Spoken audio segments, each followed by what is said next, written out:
Good morning, my friends, and welcome.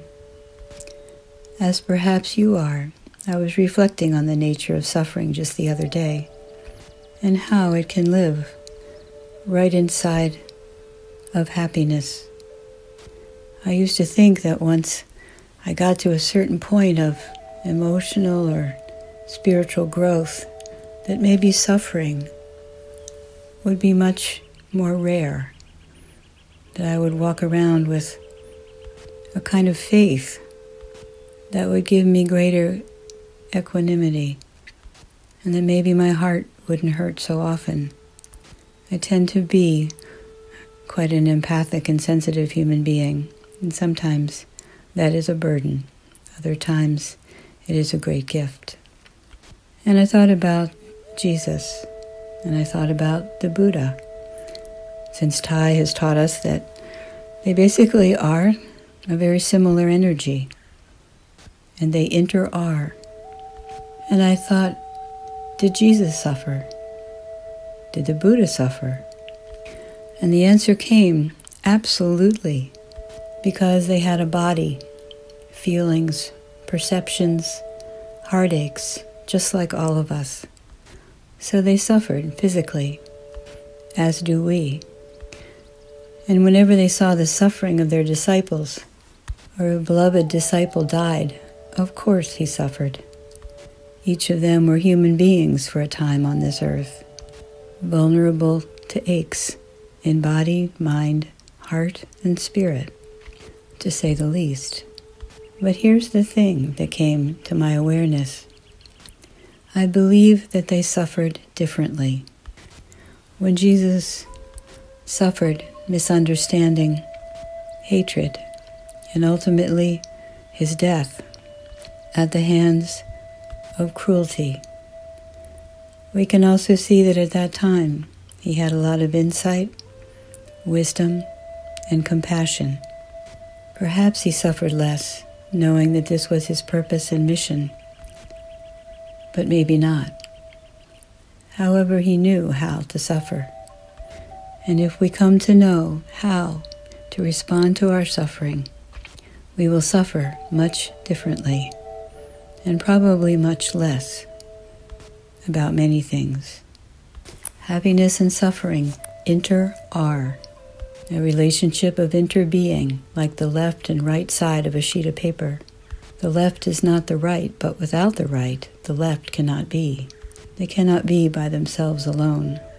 And that is the foundation of this teaching, that suffering and happiness can only occur in the relationship of interbeing. We have to interbe because we are interbeing with everything else.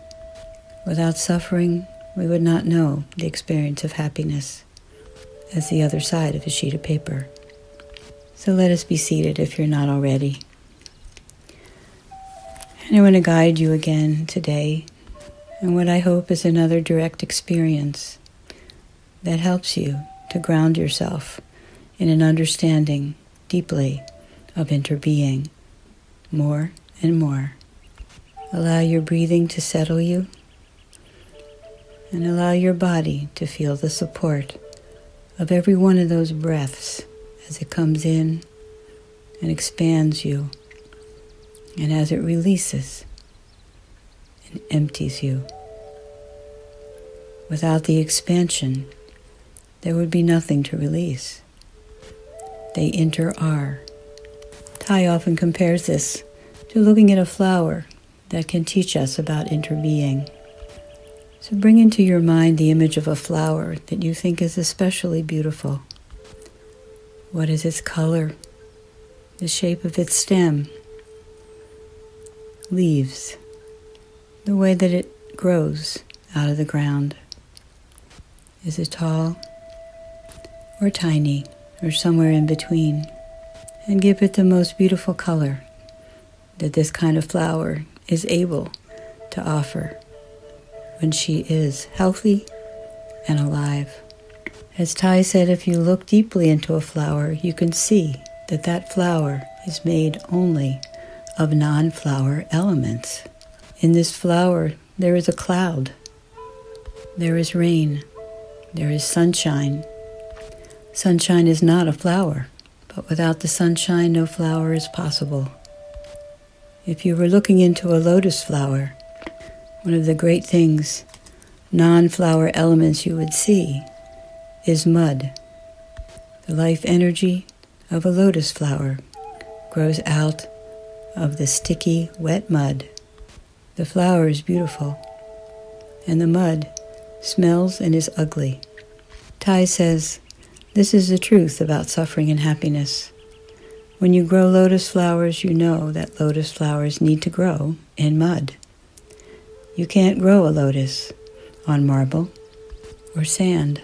So when you look into the lotus flower, into any flower, in the lotus you see the mud inside, and in the flower you see the dirt underneath. Smile to the mud in the lotus. So leave in your imagination this beautiful flower. Look inside of it and notice what non-flower elements are part of that flower that gives you great beauty and joy, but are not so pretty. Just let your imagination go for a few moments till you see 5 or 6 or 7 things. And let me bring that around to suffering. Understanding suffering brings about compassion. It's understanding and compassion that can heal us, make us real, and even make us happy. Without the compassion born of our own suffering, we are utterly alone, cut off from relating to other human beings. Tai says, without suffering, there can be no understanding and compassion. So make good use of suffering to generate these two energies out of the mud. Understanding means, first of all, to understand suffering in a different way, as did Jesus, and probably the Buddha. Understand it as the suffering inside and then the suffering of others. It is with the mud of suffering that we can create the lotus of understanding and compassion. No mud, no lotus. This is very clear. Reflect on this in these next few minutes of sitting, steady, quiet, aware, breathing.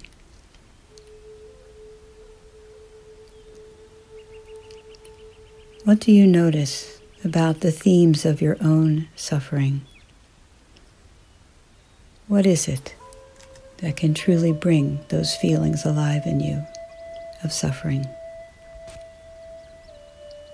This is what we might call understanding, the first part of interbeing with suffering. Allow yourself to know that suffering is universal among human beings, and know that we are all connected in this experience, and allow your compassion to come alive within yourself and in your thoughts and your heart about others right now.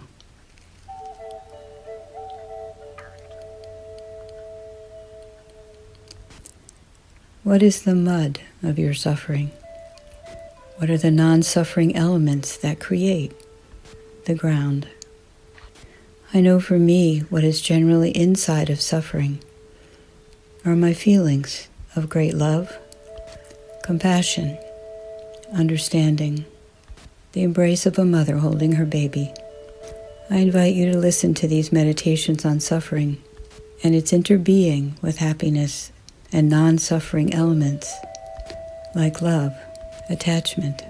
Listen any number of times if you're willing and if you want this to deepen within you. And like I said a while back, one day it just happens. I get it. Make it a practice, my friends. Namaste. Amen.